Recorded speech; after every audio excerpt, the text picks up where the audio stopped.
Salut les gens, bienvenue sur la chaîne All Passion et bienvenue dans le Sud. Alors dans cette seconde et dernière vidéo sur la conception de ce diorama d'Assassin's Creed premier volet, avec Altaïr, je te rappelle, la figurine de chez Damn Toys au format 1/6, eh bien je vais te présenter un peu toutes les étapes de peinture que j'ai posées sur les éléments de décor que je t'ai présenté dans la première vidéo. Alors bon, si tu l'as pas vu, je te remets le lien par là, je t'invite à aller la voir.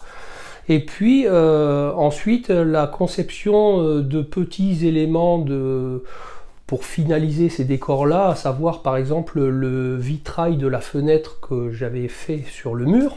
Et puis je me suis aperçu dans les visuels du jeu qu'en haut des tours il y avait le drapeau des Templiers. Alors bon, j'ai réalisé un petit drapeau avec son support pour mettre en haut de la tour, de là où va se jeter Altaïr pour effectuer son saut de la foi.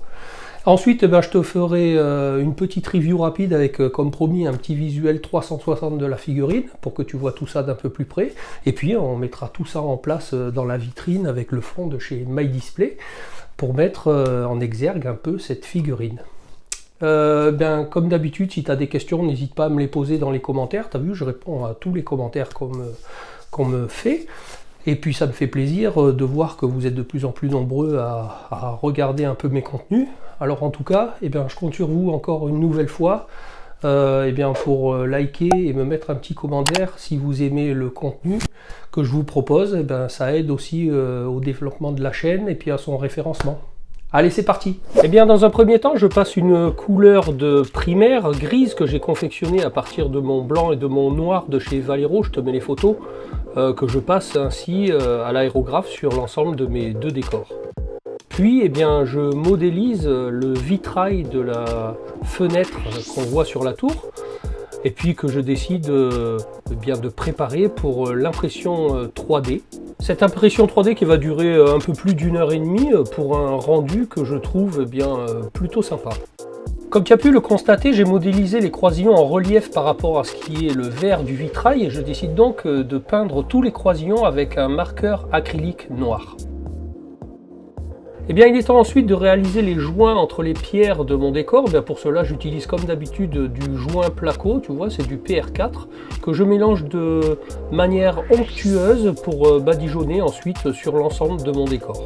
Je remplis bien tous les interstices à l'aide d'une éponge et ensuite tu frottes doucement en nettoyant très souvent l'éponge pour enlever le surplus.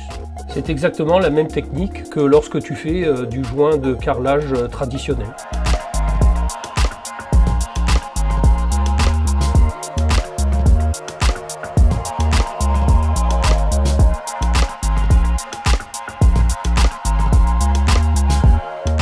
Et quand tu as terminé, tu repasses une nouvelle fois un coup d'éponge avec de l'eau propre sur l'ensemble de ton décor.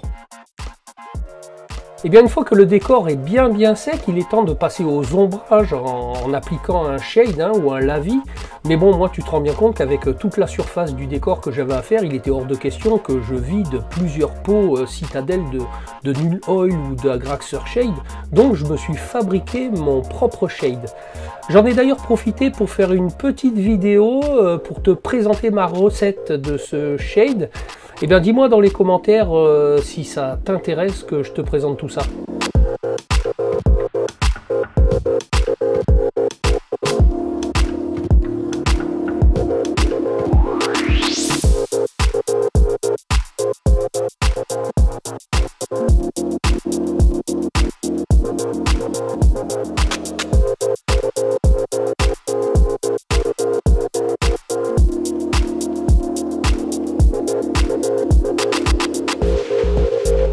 Vient ensuite toutes les étapes de brossage à sec. Moi en l'occurrence je vais en faire 3. Je t'ai déjà expliqué la technique, c'est tu prends un pinceau plat, tu tamponnes dans de la peinture et ensuite tu l'essuies très bien sur un sopalin pour qu'il n'en reste presque plus. Et puis ensuite tu viens frotter toutes les surfaces sur lesquelles tu veux déposer ta peinture. Et comme généralement sur un mur en pierre, les pierres n'ont pas toutes la même teinte, surtout sur un vieux mur en pierre comme ça, tu peux choisir, comme je le fais, d'appliquer ta peinture sur quelques zones et non pas sur l'ensemble du décor.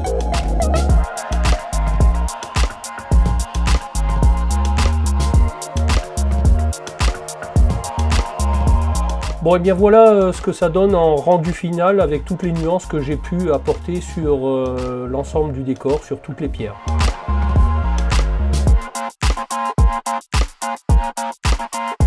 Eh bien, il est maintenant temps de m'attaquer au croisillon du vitrail de la fenêtre que je décide de faire en brossage à sec avec une nouvelle teinte que j'ai acquise récemment, du Steampunk Copper de chez Green Stuff World. C'est une teinte qui est un peu entre le cuivre et le bronze. Eh bien, il est maintenant temps de mettre en place ce vitrail à l'arrière de la fenêtre. Alors, par l'arrière du décor, je viens poser quelques points de cyano. Et puis, tout simplement, un morceau de papier canson noir que je viens scotcher. Et voici le rendu final de la fenêtre. Alors la petite touche finale avec du Runefang Steel pour faire un petit brossage à sec pour relever les couleurs un peu de ces barreaux avec un métallique argenté, pour ensuite venir les vieillir avec du Typhus Corrosion pour faire un peu, tu vois, de l'effet rouillé comme j'avais fait un peu sur le portique du diorama de The Last of Us. Tiens, je te remets un peu le lien de l'affiche par là si tu veux aller voir la vidéo. Alors comme je te disais en début de vidéo, je m'amuse aussi à concevoir le drapeau que je viendrai planter en haut de la tour dans un simple morceau de chiffon blanc, et puis le mât sera confectionné en baguette bois ronde de 5 mm de diamètre.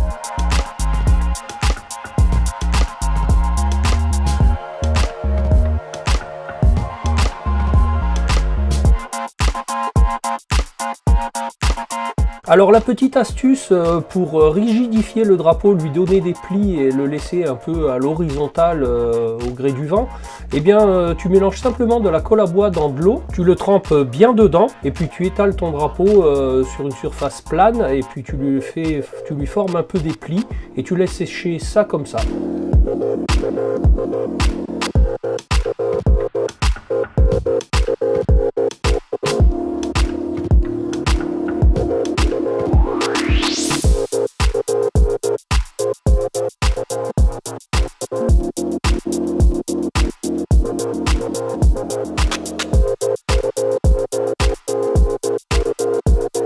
Bon, et bien pour tenir ce drapeau en haut de la tour, et bien je décide de modéliser et d'imprimer sur mon imprimante filament une pièce de maintien que je viendrai tout simplement sceller dans un mur de la tour. Et comme tu peux le constater, je profite aussi de l'impression pour imprimer 3 boutons de tiroir pour un petit meuble.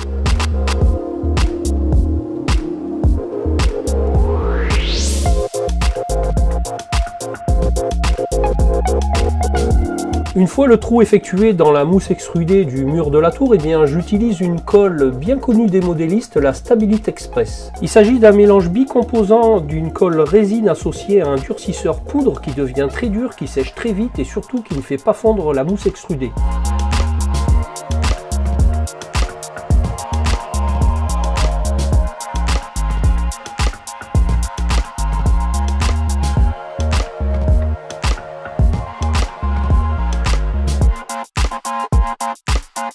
Alors comme tu peux t'en rendre compte, avec le poids de la figurine qui sera posée sur le bout du perchoir en bois, on a un problème. Mais rien de grave, avec le support de figurine en tige plexi, tout s'arrange. Et au final, tu n'oublies surtout pas de fixer toutes tes couleurs à l'aide d'un vernis. Moi ici, j'utilise un vernis mat en bombe.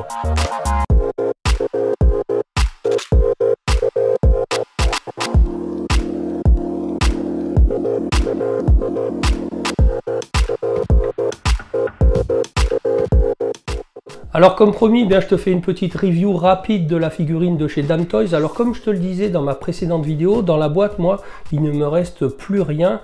Tous les accessoires, ils étaient très nombreux, les couteaux, dagues, épées, holster, tout ça, moi je l'ai mis sur la figurine. Il ne me reste plus que 3 paires de mains que tu pourras, comme moi, mettre ou non selon la pose que tu veux donner à ta figurine ou les objets que tu veux lui faire tenir.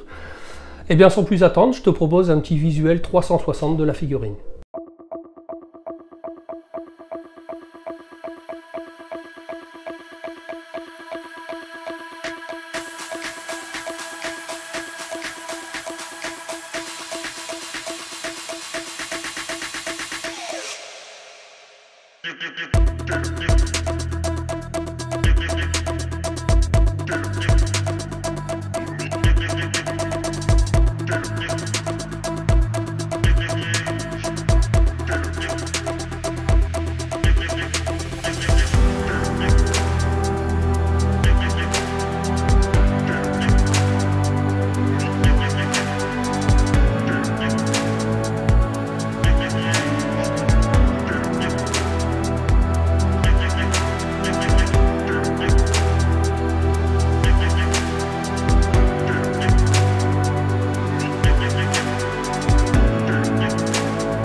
Et bien avant de mettre la figurine d'Altaïr dans sa case avec le diorama réalisé, eh bien je te propose de te montrer un peu la ville en arrière-plan, le fond qu'on a réalisé en collaboration avec Geoffrey de chez MyDisplay.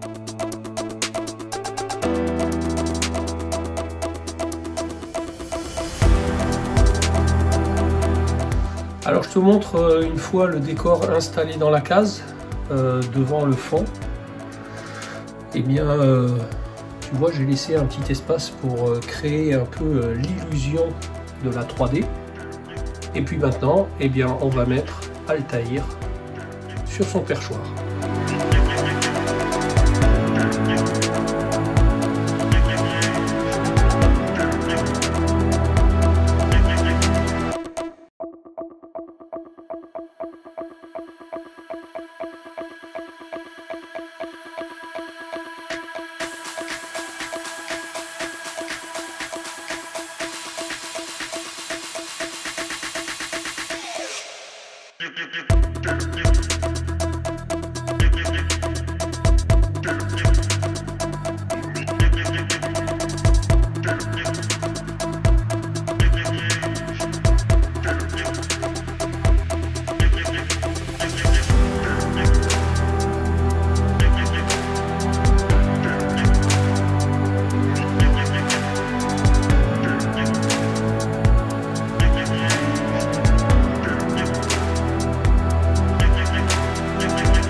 Bon et bien voilà les gens, et bien j'espère qu'une nouvelle fois tu auras apprécié le contenu de cette vidéo et en tout cas la présentation de la réalisation finale de ce diorama.